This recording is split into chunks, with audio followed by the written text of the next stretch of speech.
नमस्कार दोस्तों, मैं किस्साबाज वाला लेकर आया हूँ विश्वविख्यात लेखकों की कहानियों का गुच्छा। दोस्तों, अगर हमारी कहानी आपको पसंद आए तो इसे लाइक, सब्सक्राइब और शेयर जरूर करें। तो आइए बिना देर किए शुरू करते हैं हम आज की कहानी। कहानी का शीर्षक है समुद्र संतरण। इसे लिखा है जयशंकर प्रसाद ने। क्षितिज में नील जलधि और व्योम का चुंबन हो रहा है। शांत प्रदेश में शोभा की लहरियां उठ रही हैं। गोलुधी का करुण प्रतिबिंब बेला की बालुकामयी भूमि पर दिगंत की तिक्षा का आह्वान कर रहा है। नारिकेल के निभृत कुंजों में समुद्र का समीर अपना नीड़ खोज रहा था। सूर्य लज्जा या क्रोध से नहीं, अनुराग से लाल, किरणों से शून्य, अनंत रस निधि में डूबना चाहता है। लहरियां हट जाती हैं, अभी डूबने का समय नहीं है, खेल चल रहा है। सुदर्शन प्रकृति के उस महाअभिनय को चुपचाप देख रहा है। इस दृश्य में सौंदर्य का करुण संगीत था। कला का कोमल चित्र नील धवल लहरों में बनता बिगड़ता था। सुदर्शन ने अनुभव किया कि लहरों में सौर जगत के झोंके खा रहा है। वह उसे नित्य देखने आता, परंतु राजकुमार के वेश में नहीं। उसके वैभव के उपकरण दूर रहते। वह अकेला साधारण मनुष्य के समान इसे देखता, निरीह छात्र के सदृश इस गुरु दृश्य से कुछ अध्ययन करता। सौरभ के समान चेतन परमाणुओं से उसका मस्तक भर उठता। वह अपने राज मंदिर को लौट जाता। सुदर्शन बैठा था किसी की प्रतीक्षा में, उसे न देखते हुए मछली फंसाने का जाल लिए एक धीवर कुमारी समुद्र तट के कगारों पर चढ़ रही थी, जैसे पंख फैलाए तितली। नील भ्रमरी सी उसकी दृष्टि एक क्षण के लिए कहीं नहीं ठहरती थी। श्याम सलोनी गोलुधी सी वह सुंदरी सिकता में अपने पद चिन्ह को छोड़ती हुई चली जा रही थी। राजकुमार की दृष्टि उधर फिरी। सायंकाल का समुद्र तट उसकी आंखों में दृश्य के उस पार की वस्तुओं का रेखा चित्र खींच रहा था, जैसे वह जिसको नहीं जानता था उसको कुछ कुछ समझने लगा हो, और वही समझ, वही चेतना एक रूप रखकर सामने आ गई हो। उसने पुकारा, सुंदरी। जाती हुई सुंदरी धीवर बाला लौट आई। उसके अधरों में मुस्कान, आंखों में क्रीड़ा और कपोलों पर यौवन की आभा खेल रही थी, जैसे नील मेघ खंड के भीतर स्वर्ण किरण अरुण का उदय। धीवर बाला आकर खड़ी हो गई, बोली, मुझे किसने पुकारा? मैंने। क्या कहकर पुकारा? सुंदरी। क्यों, मुझ में क्या सौंदर्य है? और है भी कुछ, या तुमने कुछ विशेष? हाँ, मैं आज तक किसी को सुंदरी कहकर नहीं पुकार सका था, क्योंकि यह सौंदर्य विवेचना मुझ में अब तक नहीं थी। आज अकस्मात यह सौंदर्य विवेक तुम्हारे हृदय में कहाँ से आया? तुम्हें देखकर मेरी सोई हुई सौंदर्य तृष्णा जाग गई, परंतु भाषा में जिसे सौंदर्य कहते हैं वह तो तुम में पूर्ण है। मैं ये नहीं मानता, क्योंकि फिर सब मुझी को चाहते, सब मेरे पीछे बावले बने घूमते। यह तो नहीं हुआ। मैं राजकुमार हूँ। मेरे वैभव का प्रभाव चाहे सौंदर्य का सृजन कर देता हो, पर मैं उसका स्वागत नहीं करता। उस प्रेम निमंत्रण में वास्तविकता कुछ नहीं। हाँ, तो तुम राजकुमार हो, इसी से तुम्हारा सौंदर्य सापेक्ष है। तुम कौन हो? धीवर बालिका। क्या करती हो? मछली फंसाती हूँ, कहकर उसने जाल को लहरा दिया।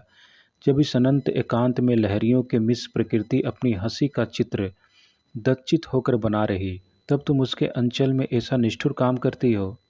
निष्ठुर है तो, पर मैं विवश हूँ। हमारे द्वीप के राजकुमार का परिणय होने वाला है। उसी उत्सव के लिए सुनहरी मछलियाँ फंसाती हूँ, ऐसी ही आज्ञा है। परंतु वह ब्याह तो होगा नहीं। तुम कौन हो? मैं भी राजकुमार हूँ। राजकुमारों को अपने चक्र की बात विदित रहती है, इसलिए कहता हूँ। धीवर बाला ने एक बार सुदर्शन के मुख की ओर देखा, फिर कहा, तब तो मैं इन निरीह जीवों को छोड़ देती हूँ। सुदर्शन ने कुतूहल से देखा। बालिका ने अपने अंचल से सुनहली मछलियों की भरी हुई मूठ समुद्र में बिखेर दी, जैसे जल बालिका वरुण के चरण में स्वर्ण सुमनों का उपहार दे रही हो।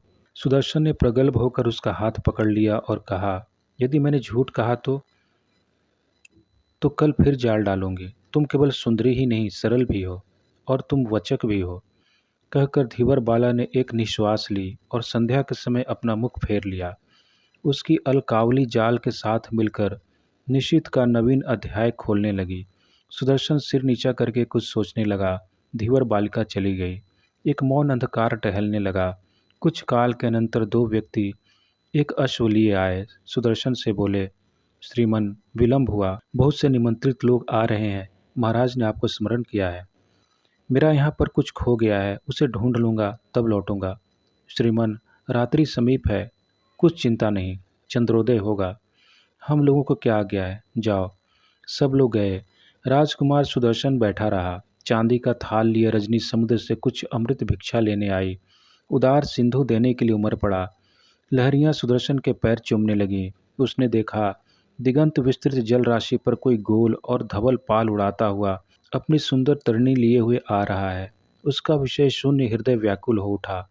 उत्कट प्रतीक्षा दिगंत गामिनी अभिलाषा की उसकी जन्मांतर की स्मृति बनकर उस निर्जन प्रकृति में रमणीयता की समुद्र गर्जन में संगीत की सृष्टि करने लगी।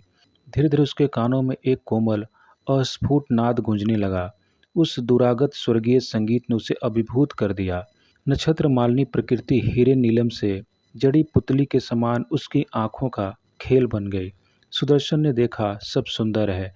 आज तक जो प्रकृति उदास चित्र बनकर सामने आती थी, वह उसे हंसती हुई मोहिनी और मधुर सौंदर्य से ओतप्रोत दिखाई देने लगी।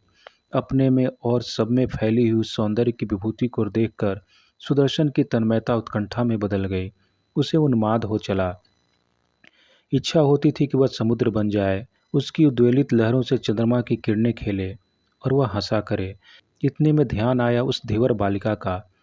इच्छा हुई कि वह भी वरुण कन्या से चंद्र किरणों से लिपटी हुई उसके विशाल वक्षस्थल में विहार करे। उसकी आंखों में गोल धवल पाल वाली नाव समा गई।